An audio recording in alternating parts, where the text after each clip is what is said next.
o conceito de ideologia, como foi definido no século passado, tem origem na crise do idealismo hegeliano, especialmente graças a Karl Marx, que o articulou com bastante força, constituindo um ponto de referência paradigmático. Para Marx, não se explica a praxis partindo das ideias, ao contrário, explicam-se as ideias partindo da praxis, ou seja, da matéria. Portanto, todos os produtos da consciência são refutados e superados, não com outros produtos de consciência, mas com a inversão das relações sociais. Olá, você que está aqui me assistindo neste canal outra vez, né? Viu que o cenário mudou, né? Foi um tempo sem postar vídeo porque ele estava em reforma, né? Para trazer um conteúdo de melhor qualidade para vocês, né? Como eu disse em outros vídeos, nós estamos investindo muito na qualidade técnica aqui do canal, né? Para que o conteúdo fique mais apresentável, fique mais estético, fique mais polido, né? Para tornar melhor a imersão no vídeo e no aprendizado, a imersão no aprendizado. Então, hoje eu quero falar de um tema muito caro para mim e eu queria trazê-lo desde o começo do canal, que é sobre o tema da crise do relativismo. Falar sobre o relativismo e a sociedade atual. E para isso eu trouxe uma peça de teatro, As Nuvens de Aristófanes. Um comediógrafo grego nascido em 445 a.C., né? Já num período de decadência da cultura greco-romana, na cultura grega, né? Pouco antes da dominação romana sobre o mundo. E é muito interessante porque Aristófanes é sobretudo um crítico da sociedade da sua época, que na sua concepção era uma sociedade decadente, né? Mas enfim, não vamos mergulhar tanto na história. Vamos para o conteúdo literário que essa peça ela nos traz, tá bom? Depois da vinheta.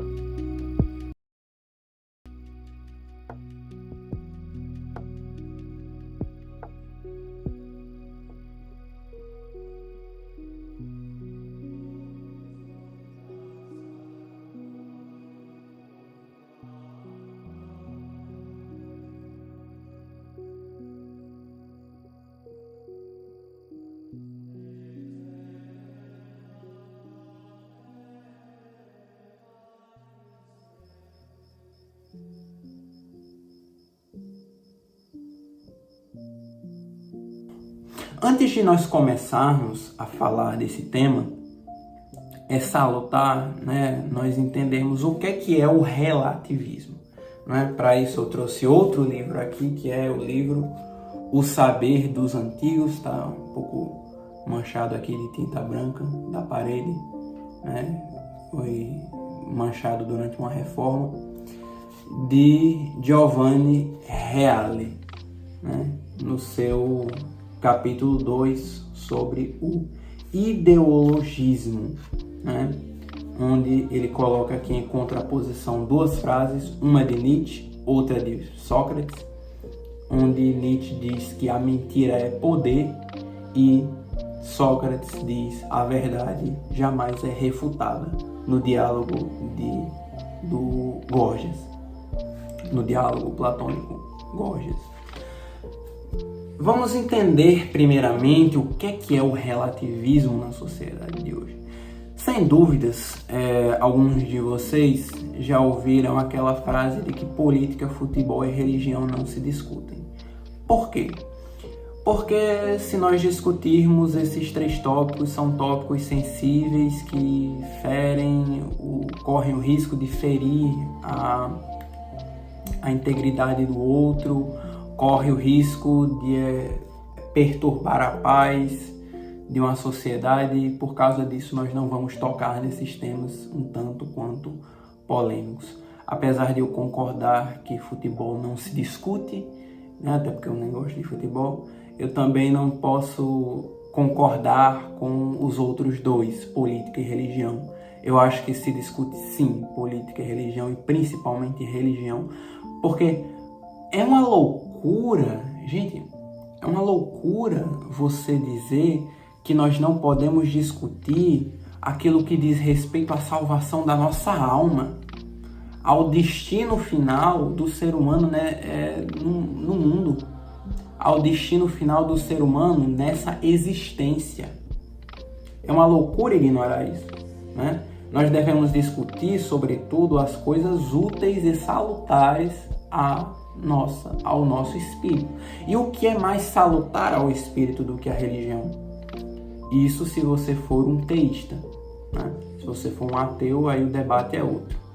Mas se você concorda e parte do pressuposto de que existe uma força maior, uma força motriz que conduz o universo, vamos supor até que você seja um agnóstico que esteja aqui me assistindo, né? Eu vou tentar explicar de maneira bem clara para você que abraçou esse pensamento. A maioria das pessoas que abraçam esse pensamento é um pessoal jovem, né? Então, por que as pessoas abraçam esse tipo de pensamento? Elas abraçam esse tipo de pensamento unicamente por uma espécie de preguiça intelectual, uma preguiça de buscar a verdade, uma preguiça de ir mais profundamente em direção àquilo que é mais alto, né? Ir em direção às coisas úteis, né?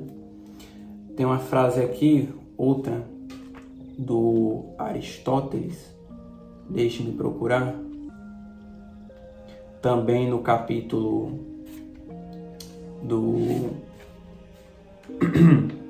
também no capítulo 2, sobre o ideologismo, onde ele vai falar: também é justo chamar a filosofia de ciência da verdade, porque o fim da ciência teórica é a verdade, ao passo que o fim da prática é a ação. É uma comparação que ele realiza. O fim da ciência teórica é a verdade. O fim do conhecimento é a verdade. As pessoas têm uma ideia meio equivocada, no geral elas aprenderam isso no ensino médio, né? Elas têm uma ideia equivocada daquilo que é conhecimento, que é basicamente a seguinte: eu conheço porque eu critico. É o famoso discurso do método crítico, pensamento crítico. Só que, gente, concorda comigo, você que está me assistindo? Você concorda comigo que o discurso do pensamento crítico, ele não representa nem retrocesso e nem avanço naquilo que é o conhecimento? Ora, porque se eu duvido, eu pressuponho que eu tenho um critério para duvidar. Eu tenho um critério de verdade a partir do qual eu ponho em xeque minhas dúvidas, né? Se eu duvido de uma afirmação, se eu sou cético, como o homem moderno é cético, o cientificista moderno é cético, eu pressuponho de que existe uma verdade a partir da qual eu julgo todas as coisas na minha visão de mundo, né? Então, é o erro desse pessoal achar que duvidar é conhecer. Aquela frase de Descartes: penso, logo existo, onde o princípio do conhecimento é a dúvida, onde eu vou começar duvidando de tudo, né? O princípio da sabedoria e da filosofia é a dúvida. Não, o princípio da sabedoria não é a dúvida. O princípio da sabedoria é a admiração. E se eu estou admirando, eu pressuponho que aquilo que eu admiro é real, né? Existe uma frase interessante do Chesterton, onde ele dizia no seu livro da biografia de Santo Tomás, que enquanto o relativista está discutindo no conhecimento se o objeto que ele está analisando existe ou não existe, o filósofo medieval já está há anos-luz em questão de conhecimento, né? Então, mas saindo um pouco da filosofia e voltando aqui para o livro, né, que é o que eu queria trazer, né? Esse livro, ele foi escrito, é uma comédia, né, uma crítica social, vamos dizer assim, porque a comédia grega ela tem um viés muito sociológico. Ela está preocupada em fazer crítica social, ao passo que a tragédia ela está preocupada com questões mais filosóficas, questões mais profundas, mais existenciais. E essa comédia ela conta a história do protagonista Strepsíades. É um nome bem complicado, mas esse é o protagonista da peça, Strepsíades, que é um homem endividado, que ele quer que o seu filho Fidípedes entre na escola de Sócrates. Atenção, o Sócrates da peça não é o Sócrates histórico, porque o Sócrates histórico não é como está descrito aqui, né? Ele não é a caricatura que o Aristófanes fez de Sócrates. Aristófanes não gostava de Sócrates, por isso que ele colocou Sócrates nessa peça aqui como uma forma de tirar onda, né, com o sujeito, né? Então, o que acontece? Ele quer que o seu filho Fidípedes entre na escola de Sócrates para ele se tornar um grande debatedor, para ele aprender a refutar todo e qualquer argumento, né? Para ele se tornar um sofista. Quem que eram os sofistas? Os sofistas, na Grécia Antiga, eles eram uma espécie de proto-advogados, pessoas que você pagava para ganhar uma causa para você, gente que tem lábia, né?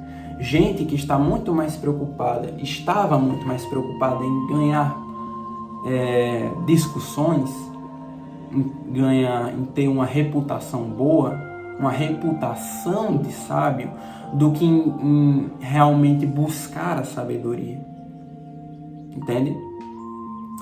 Então, o Fidípedes, ao final da história, ele se torna... É uma peça bem curtinha, né? O Fidípedes, ao final da história, ele se torna um grande orador. Ele debate com os credores que estão cobrando os Strepsíades, mas ele começa a bater no próprio pai no final da peça. Claro, tudo é feito com um viés cômico, porque, enfim, né, é uma comédia, né? Mas ele começa a bater no próprio pai e ele começa a argumentar com o próprio pai que o que ele está fazendo é correto, né? E aí o Strepsíades se dá mal, né, por ter... Tudo é uma grande piada, né, por ter tentado fazer com que o filho se tornasse um grande argumentador, porque ele criou praticamente um monstro, né, de lábia, de argumentação. Então, onde é que eu quero chegar com essa peça? Existem dois personagens nessa peça que é engraçado porque existem dois raciocínios personificados nessa peça, que é o raciocínio justo e o raciocínio injusto. O raciocínio justo é aquele raciocínio que busca a verdade. É aquele raciocínio que busca... É aquele raciocínio que busca a sabedoria. Entende? Então, esses dois raciocínios debatem entre si, e o Fidípedes, no final da peça, escolhe o raciocínio injusto e se torna um sofista. Por que eu estou falando tudo isso? Por que eu estou contando essa história? Porque os sofistas, eles têm uma semente, vamos dizer assim, de serem os proto-relativistas da sociedade, sabe? Eles não eram filósofos, eles eram filodoxos. O que é um filodoxo? O filodoxo, filo-amante, doxa, opinião. Ele é um amante das próprias opiniões, né? O filodoxo, ele é incapaz de sair da própria caixinha e admirar o mundo e, consequentemente, buscar o conhecimento, né? Então, os sofistas, eles fazem uma separação, prestem atenção, entre o que é a palavra e o que é a verdade. Porque, para os sofistas, as palavras não significam nada. Elas são como diria Guilherme de Ockham, flatus votis. Ou seja, elas não significam nada. Elas são símbolos convenientes, sem significado nenhum, sem essência nenhuma. Então, o que acontece? A partir do momento que eu assumo que as palavras elas não têm significado nenhum, as palavras elas se tornam um mero instrumento. Instrumento de quê? De dominação. Um instrumento de, como diz Nietzsche, poder. Elas se tornam ideologia. Exatamente por isso que Karl Marx ele vai dizer que a ideologia é um vestido de ideias. Por quê?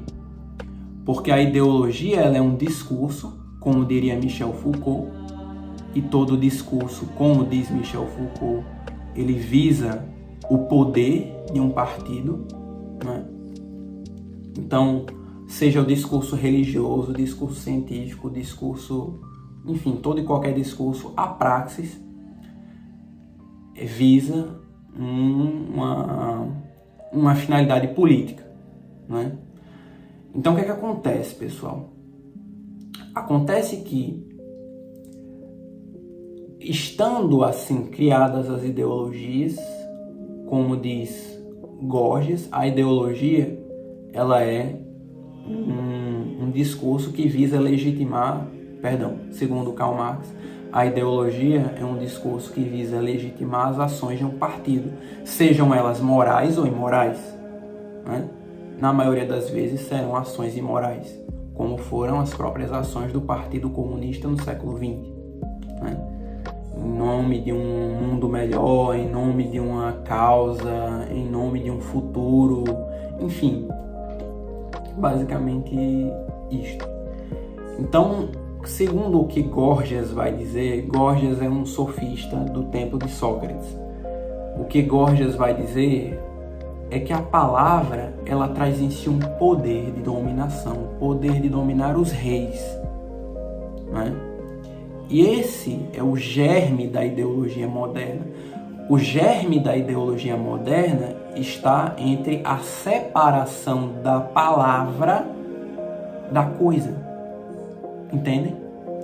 O germe da ideologia moderna está na separação das palavras da sua essência. Está numa mente que está tão obcecada com as próprias opiniões, com a própria visão de mundo, com a própria ideologia, que se esquece de buscar a verdade e, sobretudo, trazendo aqui para aspectos mais práticos, pessoas na internet, né?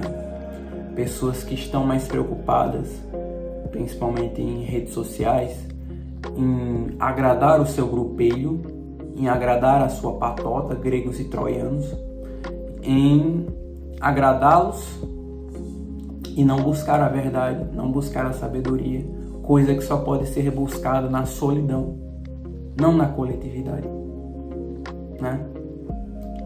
Então eu quero ler outra passagem aqui do Giovanni Reale, aqui. Em minha opinião, Sócrates, com seu pensamento e com seu exemplo de vida, expressou magnificamente esse conceito, e os filósofos do helenismo não fizeram outra coisa além de articulá-lo depois, extraindo suas extremas consequências. Seja como for, nessa perspectiva, só se é verdadeiro filósofo se tem a condição de mostrar coerência entre a doutrina e a existência, ou, para falar como Sócrates, entre a teoria e o modo de viver e de morrer. Aliás, verdadeiro filósofo não é tanto aquele que sabe pensar e criar sistemas de ideias, mas antes aquele que sabe viver e morrer de acordo com o próprio pensamento. E eu vou além.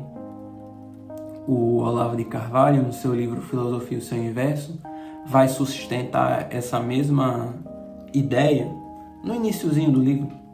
É bem interessante. Eu posso até trazer uma resenha aqui desse livro mais tarde, né? Daqui a alguns dias, daqui a algumas semanas. O verdadeiro filósofo não é aquele que emite miríades de opiniões. O verdadeiro filósofo é aquele que mostra uma coerência verdadeira entre a realidade e as suas ideias, entre a sua vida e a sua morte, né? E isso é impossível para um relativista. Isso é impossível para qualquer pessoa que ache que buscar a verdade é uma brincadeira. O Boécio, que escreveu A Consolação da Filosofia, ele morreu. Eu posso até trazer a história dele daqui a umas semanas também, né? É bom, né, que eu anoto temas para vídeos novos. O Boécio, ele morreu unicamente pela sabedoria. Sócrates morreu unicamente pela sabedoria. Outros filósofos morreram também buscando a verdade, buscando a sabedoria, né? Impossível que um filósofo seja relativista. É dizer que um círculo pode ser quadrado. É dizer que a lua pode ser o sol. É dizer que o dia pode ser noite e que o branco pode ser preto. Enfim, deixo para vocês o dever de casa de ler esta maravilhosa peça, né? Vou dar alguns avisos aqui, né? Chegando ao final, eu gostaria de dizer que eu só vou lançar um vídeo apenas a partir de agora no canal, porque, enfim, torna mais fácil, né? Torna mais acessível, dá tempo de planejar. Eu vi que eu estava lançando muito vídeo e não estava conseguindo, consequentemente, me concentrar, né, no conteúdo, na qualidade do conteúdo. E eu creio que vídeos mais longos e em um por semana, eu creio que é uma opção melhor, tá? Então é isso, comentem, compartilhem, deem o seu gostei para o YouTube entender que a gente é relevante, rumo aos 100 inscritos, né? Deixem o seu feedback, se inscrevam no canal e é isso. Deus os abençoe.